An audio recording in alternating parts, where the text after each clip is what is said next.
तो बिहार की सत्ता का सेमीफाइनल माने जा रहे 4 सीट के उपचुनाव का प्रचार थम चुका है। अब बारी है जनता की, जो कल यानी कि 13 नवंबर को उम्मीदवारों की किस्मत ईवीएम में कैद कर देगी। ये उपचुनाव एनडीए और इंडिया अलायंस के लिए चुनौती बन गई है। आरजेडी के सामने अपनी 3 सीटों को बचाने की चुनौती है, तो एनडीए के सामने विकास के एजेंडे पर जीत की उम्मीद। इसी बीच जनसुराज मुकाबले को त्रिकोणीय बनाने में जुटा हुआ है।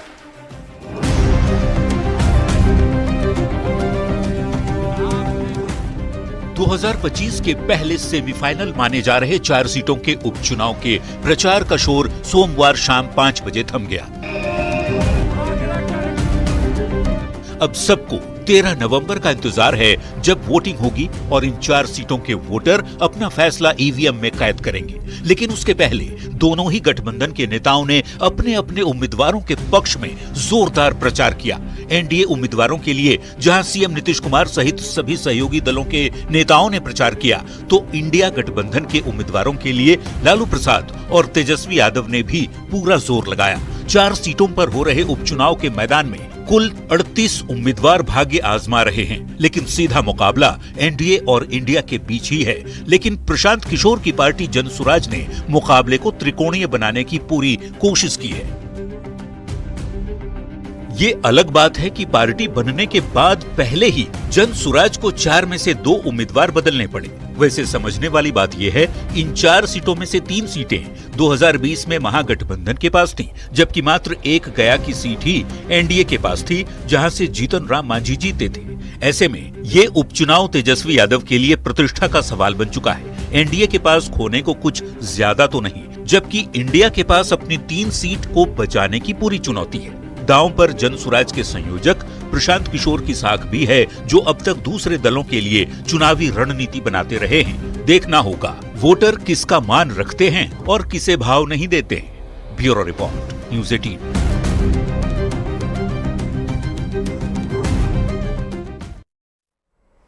तो बिहार विधानसभा चुनाव 2025 से पहले इसे सेमीफाइनल के तौर पर देखा जा रहा है। तो बिहार में किन सीटों पर उपचुनाव हो रहे हैं, सबसे पहले जरा वो आपको हम बता दें।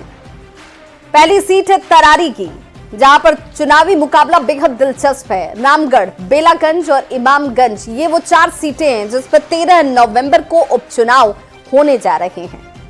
अब तरारी सीट की अगर खास तौर पर बात करें, तो तरारी सीट पे मुकाबला किसके बीच है वो भी देख लीजिए। मुख्य मुकाबला इस तरारी सीट पर जो है वो सीपीआईएमएल राजू यादव और विशाल प्रशांत जो है बीजेपी कैंडिडेट, उनके बीच है। हालांकि प्रशांत किशोर की पार्टी ने इसी सीट तरारी सीट पर जनसुराज की तरफ से किरण सिंह को चुनावी टिकट देकर इस मुकाबले को त्रिकोणीय बनाने का प्रयास जरूर किया है।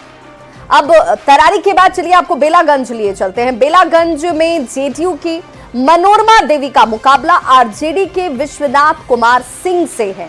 विश्वनाथ कुमार सिंह आरजेडी सांसद सुरेंद्र यादव के बेटे हैं, जो 2020 में यहां से चुनाव जीते हुए थे, जबकि मनोरमा देवी का भी इस क्षेत्र में अच्छा खासा प्रभाव माना जाता है। जनसुराज ने मोहम्मद अमजद को चुनावी मैदान में उतारकर इस चुनाव को त्रिकोणीय मुकाबला बनाने का प्रयास किया है। अब चलिए रामगढ़ की बात कर लें। रामगढ़ बीजेपी की तरफ से रामगढ़ सीट से अशोक कुमार सिंह को चुनावी लड़ाई के लिए उतारा गया और उनके सामने चुनौती है आरजेडी के अजीत कुमार सिंह की। अशोक कुमार सिंह 2015 में बीजेपी के विधायक रहे हैं, तो अजीत कुमार सिंह आरजेडी के प्रदेश अध्यक्ष जगदानंद सिंह के बेटे और सांसद सुधाकर सिंह के भाई हैं। यहां पर पिछली बार बीएसपी के उम्मीदवार दूसरे स्थान पर रहे थे। अब इमामगंज की बात करें, तो इमामगंज में जीतन राम मांझी की बहू दीपा मांझी का मुकाबला आरजेडी के रोशन कुमार मांझी से है और सबकी निगाहें जो है इस सीट पर टिकी हुई हैं, क्योंकि ये सीट अपने आप में बहुत महत्वपूर्ण हो जाती है। 4 सीटों पर हो रहा उपचुनाव और इन 4 सीटों पर उपचुनाव की बात करें तो बिहार के राजनीतिक दलों की साख के लिए चुनौती बनकर सामने आया है। 4 सीट यानी कि तरारी, रामगढ़, बेलागंज, इमामगंज, यहाँ पर उपचुनाव कल होने वाले हैं। विधायकों के सांसद बनने के बाद यह सीट खाली हुई। 3 सीट पर आरजेडी के विधायक सांसद बन चुके हैं। तरारी, रामगढ़ और बेलागंज, यहाँ पर ये 3 सीटें जो आरजेडी के खाते में हैं। इमामगंज से हम के जीतन राम मांझी चुने गए अब वो सांसद हो चुके हैं और इसके बाद ये सीट खाली हुई, तो अब उपचुनाव की बारी है। कल यहां पर जनता फैसला करती नजर आएगी। लोकसभा चुनाव के नतीजों से आरजेडी जो है वो ज्यादा उत्साहित नजर आती है। सत्ता विरोधी लहर का दावा जो है वो किया जा रहा है। लालू और तेजस्वी के चेहरे के सहारे जीत का दावा इस बार किया जा रहा है। आपने देखा होगा कि लालू प्रसाद खुद इस उपचुनाव के लिए प्रचार करने पहुंचे। MY, बाप और A to Z के साथ का दावा कर रही है आरजेडी।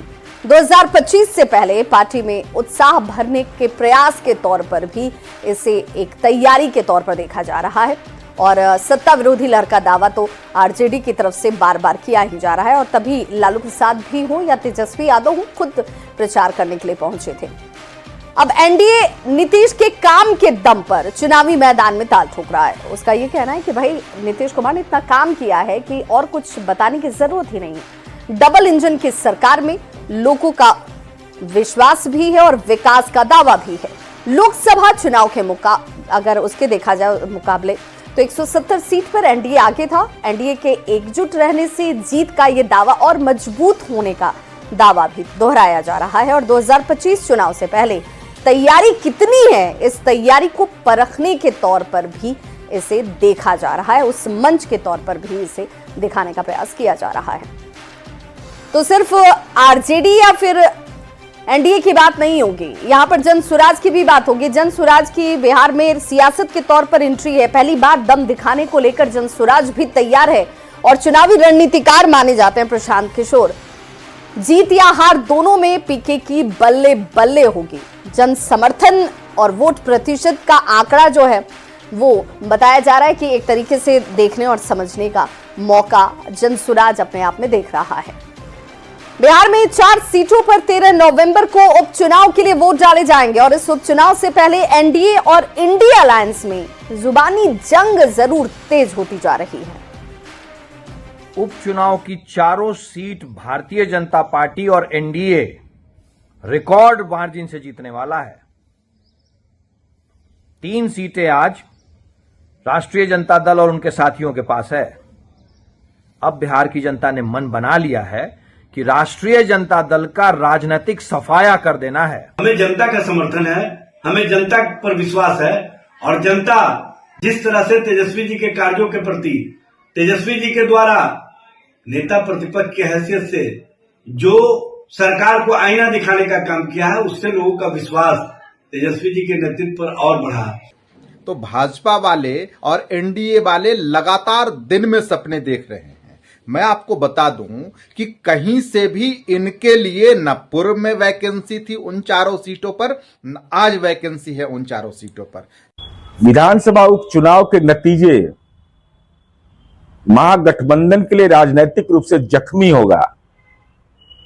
भावार्थ सीधा है कि माननीय नीतीश कुमार जी ने इस राज्य के अंदर जो सामाजिक सौहार्द कायम किया, माननीय प्रशांत किशोर जी का तो ये तो ऐसे राजनीति के खलनायक निकले कि चुनावी मैदान में थे और चुनावी मैदान में वायदा किया था कि अच्छा उम्मीदवार देंगे, तो उनका राजनीतिक जन्मपत्री आपराधिक देख लीजिए कैसा कैसा उम्मीदवार दिए।